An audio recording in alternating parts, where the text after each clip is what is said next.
السلام عليكم ورحمة الله. مرحبا بكم في هذه la nouvelle séance من microéconomie. Dans la séance, on va voir quelques questions de cours يعني sous forme de KCM وغيخصنا نختاروا فيهم la bonne réponse. Donc, on va passer directement aux questions. On commence avec la première question. Le prix relatif de l'éducation privée ne cesse d'augmenter depuis les années 1980.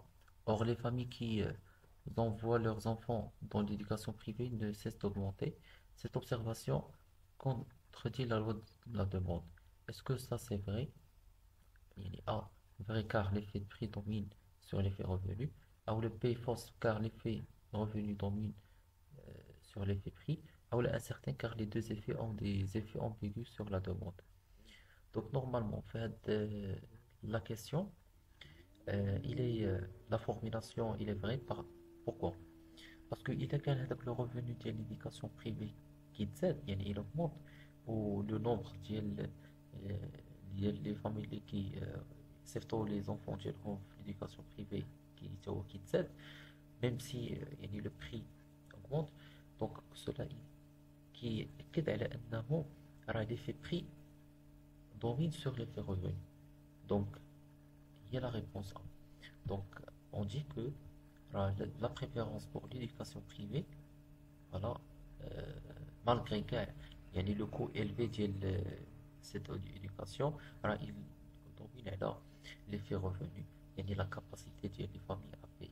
Donc on va choisir la réponse A. Sur la deuxième question, يعني d'après l'action de rationalité, si le panier A est préféré à B et que le panier B est préféré à Z, alors le panier A est préféré à Z. Dans ce contexte, alors dans ce cas, si le prix d'un panier varie de telle sorte que le panier Z devient préféré au panier B, peut-on dire que Aïcha a un comportement irrationnel? Voilà, هنا بحال غادي نهضروا على l'hypothèse ديال الراسيوناليتي ديال الكونسوماتور او l'action ديال الراسيوناليتي. إلا وقع يعني هنا هاد لو شونجمون في les préférences, on peut pas juger que Aïcha a un comportement اللي هو irrationnel. يعني غادي تكون la réponse elle est incertaine, يعني c'est هي la bonne réponse. Car la rationalité il est en fonction de d'autres facteurs. Parce qu'il est كان هذاك le panier Z devient préféré à le panier B en raison de la variation de prix, cela ne signifie pas nécessairement أن عيشة ده واحد الكومبورتمون اللي هو irrationnel. parce que هاد la rationalité راه il dépend de divers facteurs بحال les préférences individuelles, les contraintes budgétaires, les variations, voilà, et la manière avec laquelle les variations des prix qui impactaient les choix. Donc la réponse maintenant il y a C. La troisième question, elle est non. Des individus qui ont les mêmes préférences font face aux mêmes contraintes budgétaires. Donc, des individus qui ont les mêmes préférences font face aux mêmes contraintes budgétaires. A, vrai car le revenu de 100 dirhams ne peut acheter que 5 cafés et 5 biscuits de 100 dirhams l'unité. A, incertain car leurs consommations sont dépendantes de d'autres facteurs. A, la fausse car les individus peuvent avoir des choix différents. Donc, normalement, fait la question, c'est incertain. Pourquoi? Parce que même si on a des personnes qui ont les mêmes préférences, ils font face à des contraintes qui sont différentes. Parce que avec la consommation, sont dépendants à d'autres facteurs à en considération, même si elles ont les mêmes préférences. Parce que théoriquement, ils vont faire face aux mêmes contraintes budgétaires. ولكن d'autres facteurs آخرين غادي يكونوا en considération بحال les circonstances personnelles ديالهم, les situations familiales, etc. Donc كاع هاد les facteurs ils peuvent influencer le choix ديال الconsommation ديالهم, même avec يعني des préférences similaires. Donc la réponse qu'on va choisir c'est B. La question 4, d'après notre cours de microéconomie, on a démontré qu'on présente des préférences convexes d'un individu la consommation moyenne de biens permet de procurer une unité plus élevée que la consommation d'un seul bien. Par conséquent, peut-on affirmer une redistribution de revenus des riches vers les pauvres augmente l'utilité moyenne de l'ensemble d'individus?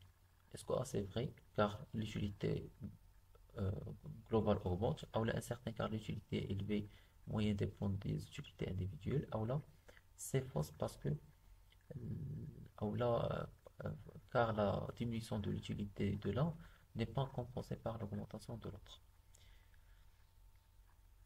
Euh, Au niveau de la question, on va choisir la réponse B, incertaine, parce que l'utilité élevée moyenne dépend des utilités individuelles. Même si les préférences d'un individu sont convexes, comme on a déjà démontré que la courbe d'indifférence elle est convexe, alors cela n'explique pas que pour l'ensemble de la population. Là, avec la redistribution que va être faite de revenus pour augmenter l'utilité des pauvres, euh, voilà, il ne va pas certainement augmenter les préférences individuelles.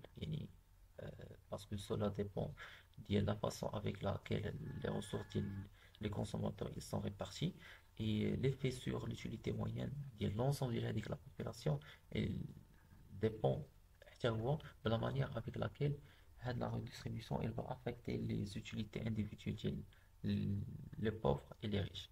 Donc cela, il peut varier d'une personne à une autre. Donc on ne peut pas juger l'effet, donc elle sera incertain car l'utilité élevée moyenne dépend des utilités individuelles. Voilà, donc on va choisir la réponse B.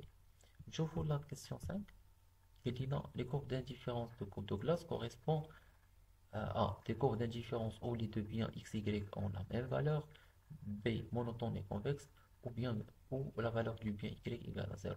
Donc on a déjà vu la courbe de glace, et les courbes de glace qui va euh, la courbe d'indifférence, nécessairement le monotone est convexe. Donc avec la fonction d'utilité a une forme spécifique en termes de courbe d'indifférence convexe et monotone qui reflète les caractéristiques les préférences associées à ce type de fonction. Donc la réponse c'est B. La question 6, quelle est avec un revenu identique, Aïcha et Nahid ont des coûts différents. Aïcha préfère et dépense son revenu dans la lecture et Nahid dans le cinéma. Le gouvernement décide d'allouer un revenu supplémentaire pour l'achat des livres. Cette nouvelle contrainte maximise-t-elle leurs utilités? Est-ce que ça c'est fausse, ou là incertaine, ou là vrai? Donc c'est incertain, tout à fait, parce que la question de savoir où est l'allocation le revenu supplémentaire pour l'achat des livres, il va maximiser l'utilité. Alors, il dépend des préférences individuelles. Donc, le mot-clé est moins les préférences individuelles, parce que ça diffère. Il y a même Aïcha et Nehid. Donc, même si il a qu'à Aïcha, elle a une forte préférence pour la lecture, qui n'est pas autant lié les livres. Et alors, avec l'allocation des livres supplémentaires, il pourrait certainement augmenter l'utilité de Aïcha. Mais euh, c'est parce que Aïcha, il préfère de dépenser son revenu la lecture. Mais pas nécessairement l'utilité de Nahid, parce que Nahid, il ne préfère pas autant la lecture. Donc la réponse, elle dépend donc des préférences individuelles de chaque personne. Donc on a choisi la réponse B. Après, pour la question suivante, Galwina, soit les fonctions suivantes ci-dessous, lesquelles des fonctions représentent des préférences quasi linéaires. Donc, les préférences les moins quasi linéaires, ils sont représentés par la fonction P. Donc, on va choisir la réponse P. Pourquoi? Parce que donc les préférences les moins qui sont quasi linéaires, ils se caractérisent par la partie linéaire. وهنا هي l'équation اللي كتكتب على شكل اللي هي لينير هي الثانية باسكو عندنا y بلس جذر x دونك هذيك il est quasi linéaire donc c'est une autre forme parce que شفنا الكوب دو كلاس اللي كتكون x fois y هذه سي كوب دو كلاس دونك كتكتب على شكل x fois y اما هذه كتعتبر لينير. Voilà, on a choisi donc la réponse B. Monsieur, la question 8. Galolina, l'utilité marginale est exprimée par la dérivée de la fonction d'utilité pour des biens à des biens indivisibles, ou là des biens communs, ou là des biens les moins divisibles. Donc, c'est la réponse C, parce que l'utilité marginale est exprimée par la dérivée de la fonction d'utilité, on va prendre que l'utilité marginale est exprimée par euh, la dérivée de la fonction d'utilité par rapport à la quantité les consommée. Et donc cela applicable aux biens les moins divisibles. C'est bon, il y a les biens qui les moins la répartition. Donc maintenant, question 9, Galina, on parle de l'utilité marginale décroissante lorsque l'utilité de la dernière unité consommée baisse avec une baisse de revenus. Voilà, on augmente en même temps que le revenu, on les décroît avec une utilité totale croissante. Donc c'est la réponse C. Il décroît avec une utilité totale croissante. Et on a démontré graphiquement que à faire à mesure que l'utilité totale augmente, l'utilité marginale elle baisse. On dit il est exprimé par la loi des utilités marginales décroissantes. Donc c'est la réponse C au niveau de la question numéro 1. Et puis Galina, on dit qu'un bien de préférence homothétique lorsque la demande croît. A moins que le revenu, B plus que le revenu, le C dans la même proportion que le revenu. Voilà, donc c'est la réponse pour la question. Il y a une fois qu'on a type de préférence, c'est la réponse C dans la même proportion que le revenu. On dit avec le bien de préférence homothétique lorsque la demande, avec le bien, il croît dans le même rythme que le revenu. Donc cela signifie que il a qu'un le revenu double, la demande pour avec le bien, il doublera d'ailleurs. Donc si le revenu diminue de la moitié par exemple, il en passe par la demande pour avec le bien, il va diminuer également la moitié. Donc, nécessairement une variation de la même proportion. Donc, ça, c'est la réponse C au niveau de la question numéro 11. Voilà. Maintenant, la réponse liée numéro 12. La variation du revenu en présence des préférences quasi linéaires, qu'est-ce qu'il modifie? La demande pour un seul bien modifie proportionnellement les deux biens, ou là, modifie la demande des deux biens. Donc, il modifie la demande des deux biens. Donc, c'est la réponse C. En présence et donc les préférences les moins quasi linéaires, une variation du revenu affecte la demande des deux biens. Parce que هذه كتكون عندنا la linéarité. Donc, ماشي بحال الكوب دو كلاس فاش كيكون un changement في le revenu il impacte par exemple un seul bien. Donc là, il modifie la demande des deux biens. Donc c'est la réponse C. Maintenant, pour la question 13, Galina, la réponse là, Galina, donc la question 13, l'effet de substitution de Slatsky est obtenu suite à une baisse du prix par le maintien du revenu réel constant, ou là, la variation de l'utilité, ou là, la variation du revenu réel. Donc on a vu le cadre le cours qui va se là l'effet de substitution de Slatsky, on suppose que le consommateur garde son pouvoir d'achat, il maintient le même revenu constant. Donc le revenu réel constant, c'est au niveau de la réponse 13. On va choisir la réponse A. Donc le maintien du revenu réel, parce que هكا كيفاش كنلقاو l'effet de substitution de Slatsky, on maintient le revenu réel constant lors de la variation de le prix. Pratiquement, question 14, par la suite, il y a suite à une variation de prix et lorsque les courbes d'indifférence représentent bien complémentaires.